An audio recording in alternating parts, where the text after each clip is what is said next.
Global পয়েন্টের সঙ্গে আপনাদেরকে আবারও স্বাগতম।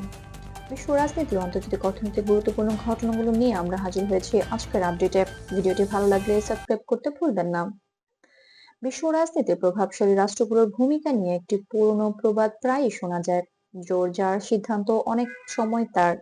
সাম্প্রতিক সময়ে ভেনেজুয়েলা ও যুক্তরাষ্ট্রকে ঘিরে আন্তর্জাতিক আলোচনায় আবারও উঠে এসেছে এই বাস্তবতা।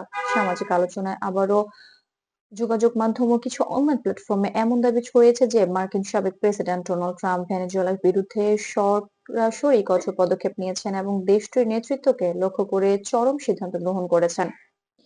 তবে ভ্যালিড ও নির্ভরযোগ্য আন্তর্জাতিক সংবাদ মাধ্যমের তথ্য অনুযায়ী এই ধরনের অনেক দাবির সঙ্গে বাস্তবতার গুরুত্বপূর্ণ পার্থক্য রয়েছে। ভেনেজুয়েলা যুক্তরাষ্ট্রের পক্ষ থেকে কোনো সরাসরি সামরিক অভিযান, রাজধানী কার্কাসে বেসামরিক বা রাষ্ট্রীয় স্থাপনায় আঘাত কিংবা দেশটির প্রেসিডেন্ট নিকোলাস মাদুরোকে জোরপূর্বক সরিয়ে নেওয়ার মতো কোনো নিশ্চিত তথ্য নেই। আন্তর্জাতিক সংবাদ সংস্থা রয়টার্স, এপি নিউজ এবং যুক্তরাষ্ট্রের ট্রেজারি বিভাগে প্রকাশিত নথিতে এমন কোনো ঘটনার সত্যতা পাওয়া যায়নি। তাহলে প্রশ্ন ওঠে, ভেনেজুয়েলাকে ঘিরে ট্রাম্পের নাম কেন এত আলোচনায়? এর উত্তর লুকিয়ে আছে ভেনেজুয়েলার তেল শিল্পে। বিশ্বের সবচেয়ে বড় তেল মজুদের অন্যতম অধিকারী এই দেশটি দীর্ঘদিন ধরে যুক্তরাষ্ট্রের নীতিগত সিদ্ধান্তের বড় প্রভাবের মধ্যে রয়েছে। 2017 থেকে 2021 সালের মধ্যে ট্রাম্প প্রশাসন ভেনেজুয়েলা সরকারের উপর কঠোর অর্থনৈতিক নিষেধাজ্ঞা আরোপ করে। এর মূল লক্ষ্য ছিল দেশটির রাষ্ট্রায়ত্ত তেল কোম্পানি পিভিএসএ এর আন্তর্জাতিক লেনদেন সীমিত করা।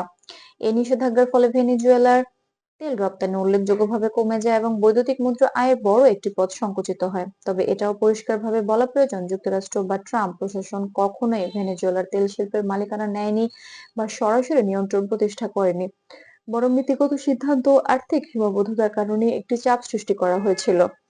পরবর্তী সময়ে 2022 সাল থেকে যুক্তরাষ্ট্রের নতুন প্রশাসন সীমিত আকারে কিছু পরিবর্তন আনে। মার্কিন ট্রেজারি বিভাগের বিশেষ অনুমতির মাধ্যমে একটি মার্কিন জ্বালানি কোম্পানিকে ভেনেজুয়েলার সীমিত কার্যক্রম পরিচালনার সুযোগ দেওয়া হয়। তবে এই ব্যবস্থার আওতায় অর্জিত অর্থের বড় অংশ পূর্বে ঋণ পরিশোধ ও পরিচালনা ব্যয়ে ব্যবহৃত হচ্ছে, যা সরাসরি ভেনেজুয়েলার সরকারের পূর্ণ নিয়ন্ত্রণে যাচ্ছে না। এই প্রেক্ষাপটে বলা যায়, ভেনেজুয়েলার বর্তমান পরিস্থিতি কোনো একক ব্যক্তির সিদ্ধান্তের ফল নয়, এটি দীর্ঘদিনের আন্তর্জাতিক নীতি, অর্থনৈতিক চাপ এবং কূটনৈতিক অবস্থানের সমষ্টিগত পরিণতি। ট্রাম্প আমলের সিদ্ধান্তগুলোর এই বাস্তবতায় বড় প্রভাব ফেলেছে, কিন্তু তা সরাসরি দখল বা বিশ্লেষণের অর্থ বহন করে না। বিশ্লেষকদের মতে ভেনেজুয়েলার তেল শিল্প এখনো আন্তর্জাতিক বিনিয়োগ, প্রযুক্তিগত সক্ষমতা এবং বৈশ্বিক বাজারের উপর নির্ভরশীল। যুক্তরাষ্ট্রের নীতি পরিবর্তন হলে এই খাত কিছুটা স্বস্তি পেতে পারে, আবার কড়াকড়ি বাড়লে পরিস্থিতি আরো জটিল হতে পারে।